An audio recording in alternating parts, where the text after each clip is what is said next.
Hello guys, bersama saya lagi dalam Alright Nopo Channel. Ini adalah maklumat yang sangat mengejutkan sahabat-sahabat semua. Ulasan daripada YB Azalina Othman ya berkaitan dengan PRN ya, yang mana begitu banyak dilaburkan oleh Perikatan Nasional ya duit mereka di dalam social media. Ya, dalam Facebook saja dikatakan hampir 1 juta sahabat-sahabat semua.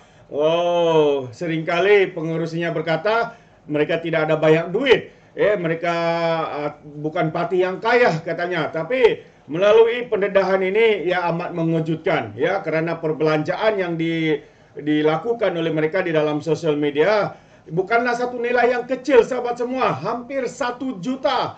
Wow, jadi tanpa buang masa, saya mau kita mendengar sendiri ulasan daripada YB Azalina Othman ya berkaitan dengan perbelanjaan dan juga perkara-perkara yang sewaktu dengannya. Azizan, sebenarnya saya merasakan bahawa mungkin sebab marah nyamuk pakai kelambu dan kita tahu mungkin yang mereka tidak lagi bersama UMNO masih mahu bersama UMNO, tetapi mungkin musuh mereka bukan UMNO tetapi mereka tak suka pada presiden lah, sebagai contoh lah. Dan saya nak cakap di sini, bukan saya nak membela presiden, tapi saya nak mengatakan bahawa pada kali ini PRN ni terbukti kepada karakter assassination lebih lah. Pada dua kepimpinan Perdana Menteri dan juga kepada Presiden UMNO. Itu satu strategi yang kita tahu berulang kali dipakai. Keduanya, kalau kita ingat Azizan, masa dulu PRU14 bosku menjadi Perdana Menteri Presiden UMNO, dia pun diserang secara peribadi dan serangan banyak daripada dalam juga. Mungkinlah itulah caranya kalau daripada persamaan banyak antara parti politik UMNO, PAS dan juga Parti Bersatu, sebab mereka di antara grup-grup yang lebih kurang sama daripada kata orang pusatnya keluar daripada perut yang sama. Utama sekali Bersatu dan UMNO ni daripada perut yang sama. Itu sebabnya kadang-kadang kita tahu banyak kali di pilihan raya kecil, pilihan raya negeri dan juga terbukti pilihan raya umum, kita tak tahu mana kawan mana lawan. Lepas pilihan raya baru kita tahu lawan ke kawan, sebab mereka mendapat bukti sabotaj. Mungkin masih ada peninggalan penyokong masih dalam parti yang mengharapkan bahawa mereka boleh membawa parti bersama mereka untuk masuk kembali pada parti. Saya tak tahu, mungkin itu naratif yang dilakukan. Tetapi saya nak tekan tadi tentang konsep undi yang dikeluarkan. Kalau saya tengok satu persatu, mana Lokman pun dah cakap, Prof pun dah cakap. Jadi kita sebagai ahli parti, khasnya orang UMNO, kita tak boleh rasa terlampau sedih sangat. Merasakan seolah-olah kita dah kalah. Kita kalah kat mana? Hanya kerana calon UMNO bertanding kalah, tak mesti semua UMNO kalah. Itu satu. Keduanya, status quo. Kita mesti ingat pada status quo. Dan kenyataan semalam akhbar saya kata apa? Kita dah jadi sebahagian pada kerajaan yang memang menjadi hak kepada Pakatan Harapan lebih daripada 10 tahun. Betul tak? Negeri Sembilan, Pulau Pinang dan juga di Selangor. Sekarang kita sebahagian pada kerajaan tersebut. Jadi maksud saya bahawa kita mempunyai dalam masa cycle lagi 5 tahun untuk membuktikan peranan kita sebagai ahli parti dalam UMNO yang memenangi pilihan raya negeri ini untuk memberikan kekuatan kepada parti melalui pintu negeri-negeri yang mereka menjadi sebahagian daripada kerajaan. Itulah maksud saya. Bukannya soalan hari ini perlu menjadi di manakah kesilapannya ataupun kesalahannya, tetapi bagi saya kita kena tengok pada angle di manakah sebenarnya kejayaan kita dalam 8 bulan ke arah 9 bulan kita bersama. Maksud saya ialah bila dua orang sudah berkeluarga, kemudian mereka bercerai, kemudian dia kahwin bersama, mesti bersama mereka anak-anak dan ahli keluarga yang tidak suka kepada hubungan ini, tetapi mereka tidak kata orang terus memutuskan hubungan, tetapi cuba mendamaikan perbezaan yang begitu jauh daripada dulu untuk disamakan. Bagi saya lah. Keduanya, saya sebenarnya Datuk Azizan, saya mengambil kesempatan hari ini untuk bincang ialah saya nak sebut tentang atas kesalahan pilihan raya. Saya nak tekan di sini bahawa kemungkinan kekalahan yang berlaku yang agak terperanjat bagi parti ialah bukan saja karakter assassination kepada mereka yang tidak bertanding, tetapi lebih kepada elemen penggunaan platform digital. digital advertising. Kita tahu dalam Akta SPR, Suruhanjaya Pilihan Raya, Akta Kesedaran Pilihan Raya, Seksyen 19. Ahli Parlimen hanya boleh belanja RM200,000, adun RM100,000 untuk berkempen. Dia kena senaraikan borang lepas pilihan raya kan. Lepas tu Seksyen 30 kata kalau dia langgar kesalahan-kesalahan ini, boleh dilihat bahawa kemenangan itu boleh dinullifikan.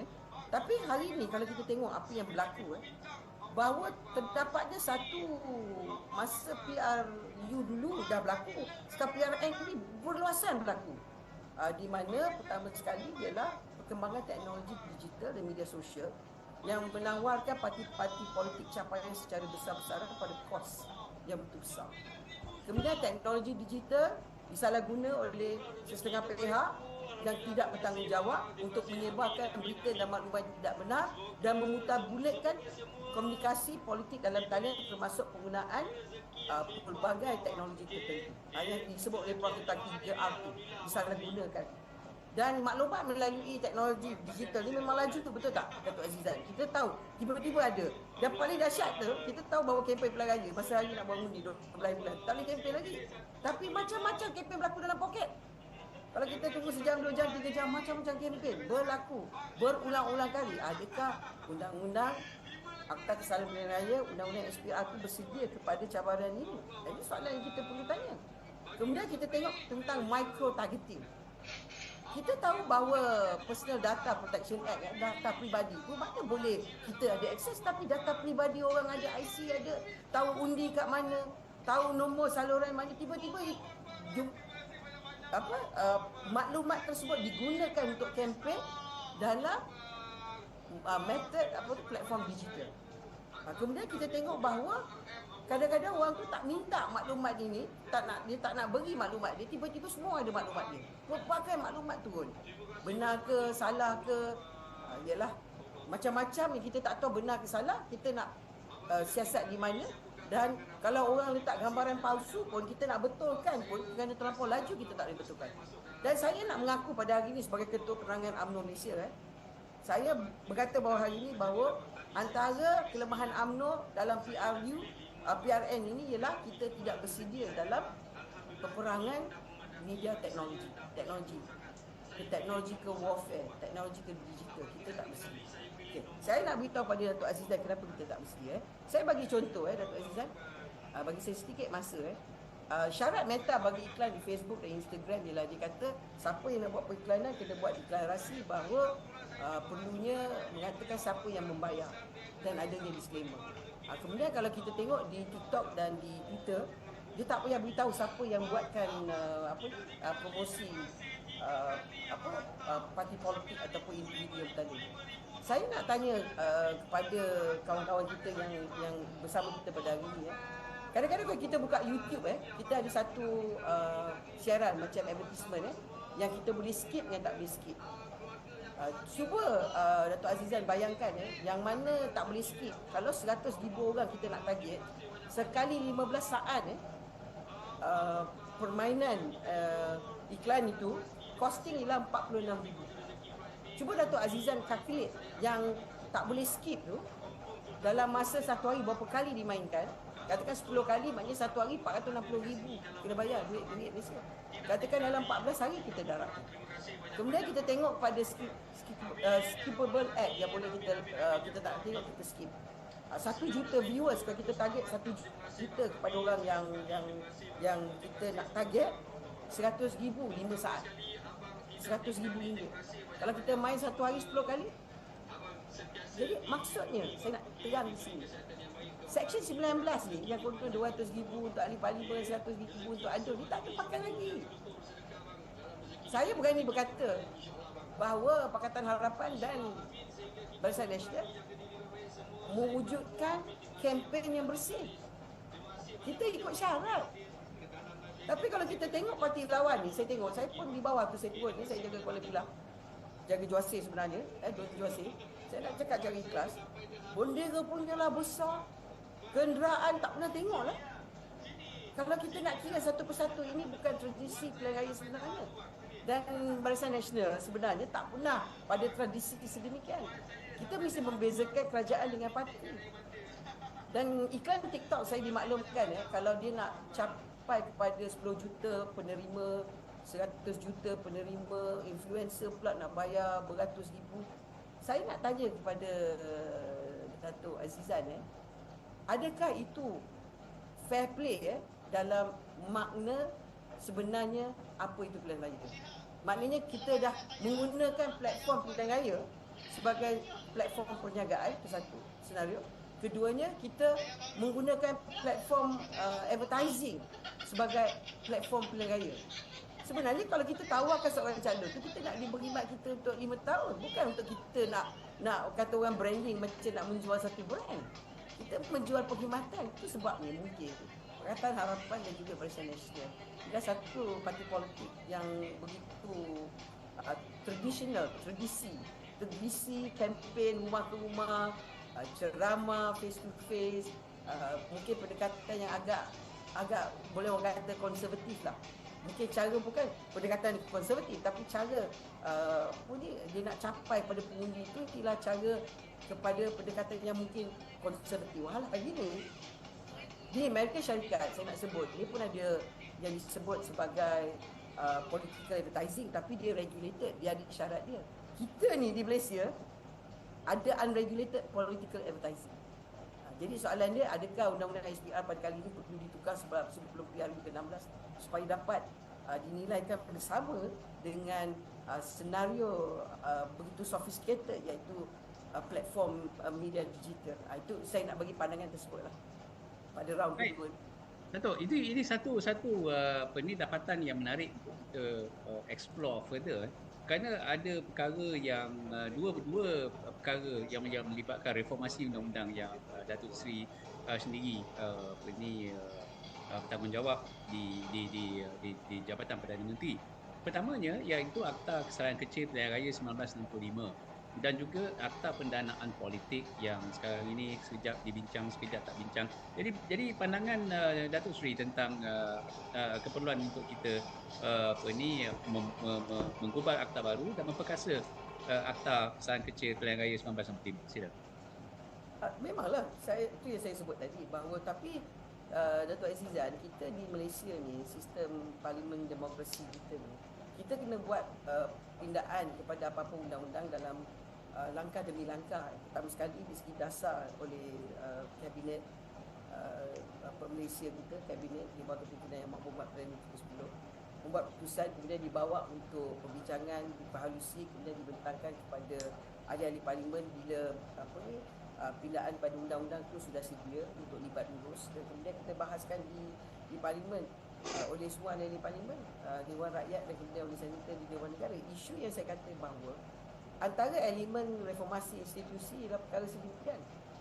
Kita mesti menerima hakikat bahawa untuk negara kita survive pada perubahan yang berlaku dalam seluruh dunia, banyak struktur undang-undang perlu diwujudkan pertukarannya. Itu sebabnya Yang Berhormat menyebut tentang dalam ekonomi madani, antara tajuk ke-9 dia ialah menekan kepada perubahan institusi, reformasi institusi sebagai salah satu daripada dasar ataupun perubahan pada struktur dalam negara kita. Contohnya macam yang disebutlah banyak kali pemisahan peguam negara dengan peguam cara negara, pemisahan dengan pekhususan kepada Parliament Services Act supaya Parlimen betul-betul bebas, kemudian melihat kepada elemen pendanaan politik pada parti politik. Ini semua perlu kita menilai, sebab ekspektasi daripada rakyat sekarang ialah menggunakan platform mereka sebagai rakyat memilih kerajaan untuk mendapat pembaharuan yang terbaik, sebab penekanan yang disebut oleh ekonomi madani yang disebut oleh Yang Berhormat Perdana Menteri ialah transparency dan accountability. Yang saya sebut tadi di segi digital media yang kita pakai tidak melambangkan accountability dan transparency, tidak langsung, sebab apa yang berlaku ialah data peribadi disalahguna, kemudian maklumat disebar dalam keadaan menakutkan. Beberapa premis TikTok, Instagram, YouTube dengan begitu pantas diwujudkan, dan macam kata profesor lah, tiba-tiba kita berada dalam ketakutan. Tiba-tiba seolah-olah adanya sesuatu senario yang akan berlaku. Jadi sebenarnya kalau kita nak berhadapan dengan merdeka pada bulan Ogos ni nanti, hujung bulan ni nanti, kita sepatutnya pergi ke hadapan, bukan ke belakang. Tetapi kadang-kadang sekarang ni kita tengok pilihan raya kerajaan negeri ni, seolah kita ni dah 10-20 tahun ke belakang.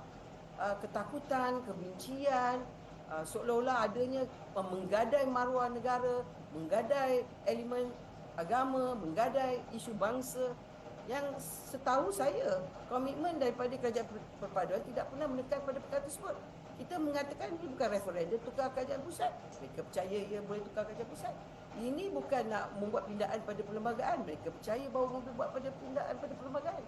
Jadi seolah-olah senario yang disebut tidak akan dan tidak harus dan tidak boleh berlaku dipercayai lebih daripada senario yang sebenarnya premis yang pada hari ini perkara tersebut tidak akan berlaku dan tidak boleh berlaku.